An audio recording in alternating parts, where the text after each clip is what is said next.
There's a few things going on in the world of sports that need to be addressed, but on this particular day, they don't take precedent.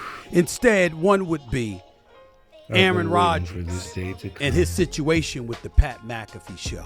That's necessary to address because, after all, I'm an employee for ESPN. The other would be a fat bastard that has gotten away for far too long talking his bullshit. You wanted some? Fine. I'm happy to give it to you, you piece of shit. Stephen A. The Stephen A. Smith show up next. Bang. Right now.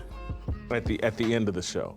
But sad to say this man's I want to city, enter this state, into the not record my before city, I get from my into today's state. show because there's Port going to be some Street. whining today. Oh, God, there's going to be some whining and crying.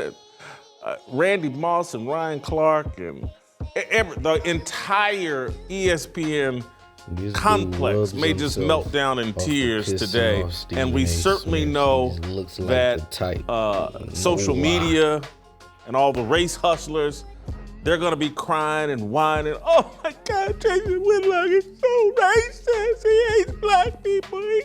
Oh, God, all he does is criticize black guys. And so I just want to Jason, give you you're a little bit of context definitely before an I go into opportunist, my who I'm boy. going to destroy today, Stephen A. Smith. I just want you to understand a bit of my background. I hate to play y'all's game, but I am going to play y'all's game and just enter it into This the record man's before been you start playing whining games and crying. for years with Criticizing Stephen Stephen A. A. Smith. Smith, Just tearing sir. down black people.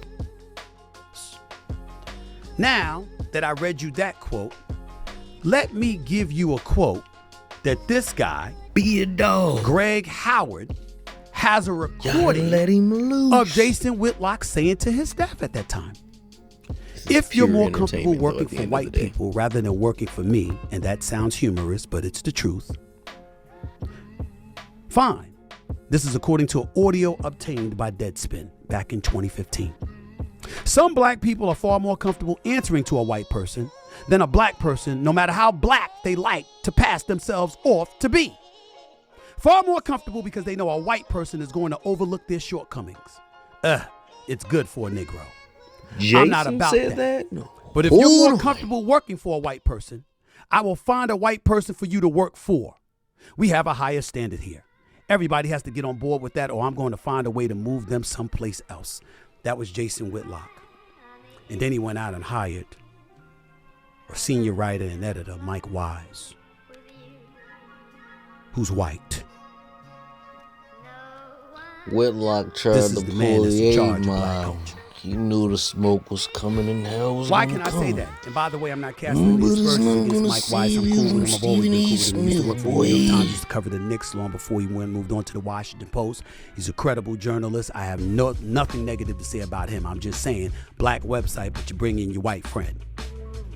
In part because black folks didn't want to work for you. But I digress. Ladies and gentlemen, how serious I am? Am I?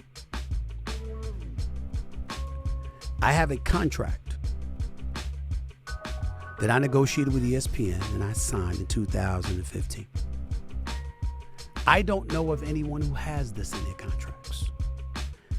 I had it in my contract, and I That have a copy man, of it, Cat Williams, is an where it specifically inspiration to people stipulates who didn't have that I never problems worked boiled with up Jason Whitlock. for a long time, and Stevens It's coming in in charge. No wonder you didn't see him on First Take. You didn't see him on Undisputed with Skip Bayless either. Skip Bayless wouldn't allow him on there. You didn't see him on Numbers Never Lie either. Jamel Hill and Michael Smith wouldn't allow him on there. Christopher Broussard for Fox Sports and Fox Sports Radio. Let me take a moment to tell you about Chris Broussard.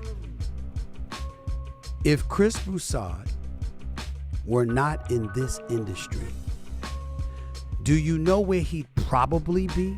Probably, because I don't know for sure, but probably be, y'all, in a monastery. Personally, I'm not going to give you guys He's all one the of the smoke. It's going to be all over the internet. But being is that I am from Indiana and I have witnessed Jason Whitlock, I don't want y'all to get his type confused with anybody else from the state of Indiana of color persuasion, if you feel me, of black descent. Mr. Whitlock seeks validation through the people of the mountain, from the mountain of Caucasus. And it may not be that exact fact. It could be deeper than that. He might want to be an individual. There is a demographic that he preferred to entertain. And there's not much room for people of the opposite spectrum to have that same demographic to entertain if he wants to exist in the sports realm. Whereas he's a minority of his race to carry himself that way. But is it conducive right now in society? Is he, Jason Whitlock, going to catch the bullet of this pandering society that's going on? Does everybody have to get along? This rivalry / banter may be something amazing for us to be entertained by, especially in the sports realm, where both of these networks, or any of these sports networks, choose to talk about 3 subjects every day. I'll take this over LeBron James and the Dallas Cowboys. I just feel like this is such high volume of 2 freaking subjects. And with this being the case, it piques my interest. It'll probably go away in a couple of weeks, but what say you to this moment of Stephen A. getting in Jason Whitlock's talks? So special.